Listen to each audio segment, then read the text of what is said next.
Hello everyone and welcome back to Cashew Reviews. Today on album reviews we're going to be looking at the new Jaden Smith album, Cool Tape Volume 3.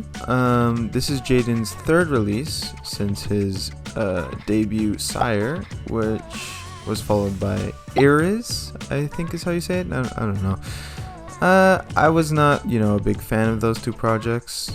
I've always thought of Jaden as someone who is definitely a fan of a fan of the genre, someone who probably listens to a lot of hip-hop himself, and it really comes through his music, through his influences, and I guess I was just hoping he could sort of craft his own sound and develop his own personality with the music. So yeah, let's just talk about the project.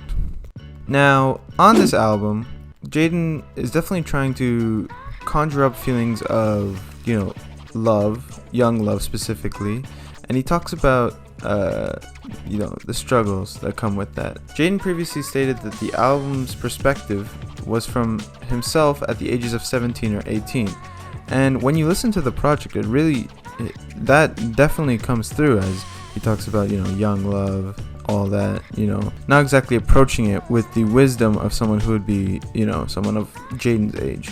The first track, circa 2015, introduces us to the sound we're going to be hearing on the record, which is, sort of this ethereal, sort of like heavenly like type sound, and that is definitely the bulk of what we're getting here on this record. It was a good opener. I enjoyed it. The next two tracks, Falling For You, I liked Falling For You. I did not like Justin Bieber's addition to it, so I definitely could have gone without that. Rainbow Bap, you guys already know how I feel about that. I reviewed it for the track reviews. Not great.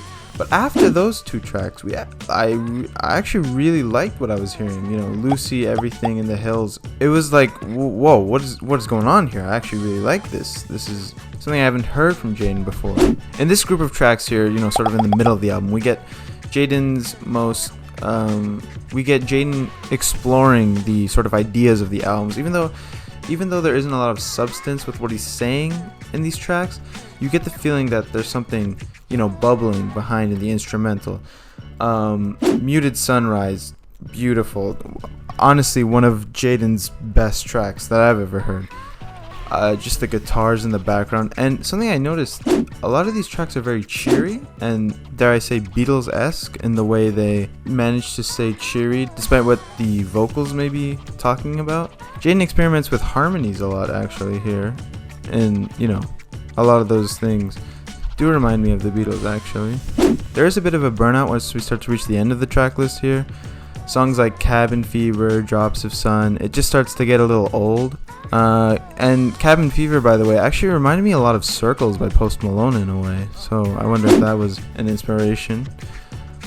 We had actually one of the very few features on this, Rory on Endless Summer. I'd never heard of him, but I enjoyed his verse. And then, just like not great these last two tracks, The Birth of Sire and Boys and Girls. Just a really disappointing end to the track list, really. I really thought he could have, brought everything together and these loose ideas together more, perfectly, but just didn't work out. So yeah, all in all, guys, not great, but not horrible either.